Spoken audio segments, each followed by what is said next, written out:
ಅನ್ನದಾನ ಕಾರ್ಯಕ್ರಮ ಇನ್ನು ಕೆಲವೇ ಕ್ಷಣಗಳಲ್ಲಿ ಆರಂಭವಾಗ್ತದೆ. ರಾಜರತ್ನ ಅಪ್ಪು ಚಾರಿಟಬಲ್ ಟ್ರಸ್ಟ್ ಅಧ್ಯಕ್ಷರಾದ ರಾಧಾ ಮೇಡಮ್ ಅವರು ಹಾಗೆ ಬಿಜಿಎಸ್ನ ಸಮೂಹ ಶಿಕ್ಷಣ ಸಂಸ್ಥೆಗಳ ಗೌರವ ಕಾರ್ಯದರ್ಶಿಗಳು ಭಾಗವಹಿಸಿ ಅವರ ಕಾರ್ಯಕ್ರಮದಲ್ಲಿ 4 ಮಾತಾಡುವಂತ ಅವಕಾಶವನ್ನು ಕೇರ್ಪೇಟೆ ತಾಲೂಕಿನ ಜನತೆ ಕೊಟ್ಟಿದ್ದಾರೆ. ನನಗೆ ಬಹಳ ಸಂತೋಷ ಆಗ್ತದೆ. ಬಹುಶಃ ಒಂದೇ ಒಂದು ಸಣ್ಣ ವ್ಯಥೆ, ಅಪ್ಪು ಅವರೇನಾದರೂ ಕೂಡ ಬದುಕಿದ್ರೆ ಈ 50ನೇ ವರ್ಷದ ಸಂಭ್ರಮವನ್ನು ಇಡೀ ಕರ್ನಾಟಕ ಎಲ್ಲ ದೇಶದಾದ್ಯಂತ ಬಹುಶಃ ಇದನ್ನು ಆಚರಿಸ್ತಿದ್ರೇನೋ ಅಂತ ಹೇಳಿ ಒಂದು ದೊಡ್ಡ ಶಂಕೆ ಆಗ್ತದೆ.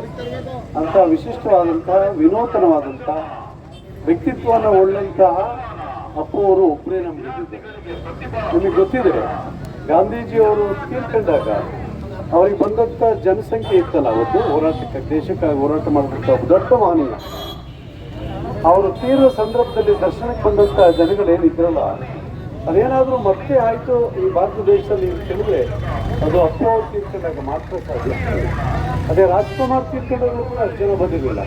ಅಂದರೆ ಯಾವ ವ್ಯಕ್ತಿಗೆ ಯಾವ ರೀತಿಯ ಒಂದು ಶಕ್ತಿ ಇರ್ತದೆ ಅನ್ನೋದ್ರ ಬಗ್ಗೆ ನಾವು ಸ್ವಲ್ಪ ಅವಲೋಕನೆ ಮಾಡಿದ್ರೆ ಸಹಜವಾಗಿ ವಾಸ್ತವ.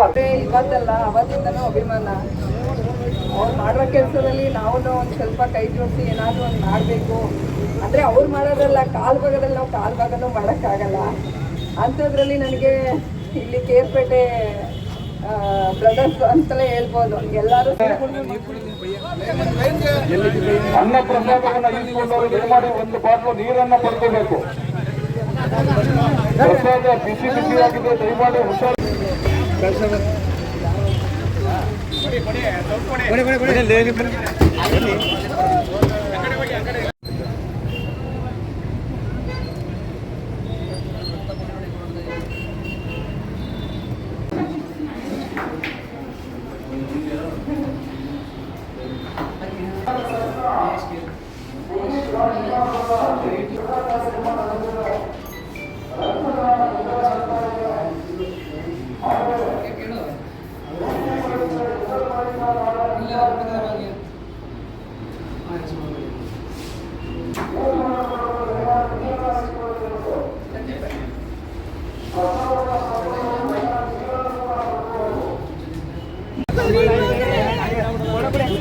ಓಕೆ, ರೆಡಿ ಅಣ್ಣ? ಹಾಂ,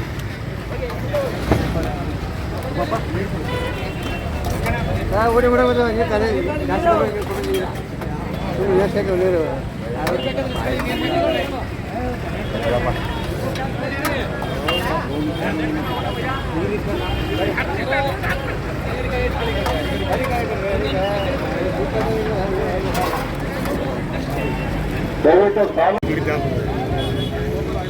ರಾಜ್ಯಕ್ಕೆ ಹಬ್ಬದ ಅಂಗವಾಗಿ ರಕ್ತದಾನ ಶಿಬಿರ ನಡೆಯುತ್ತೆ.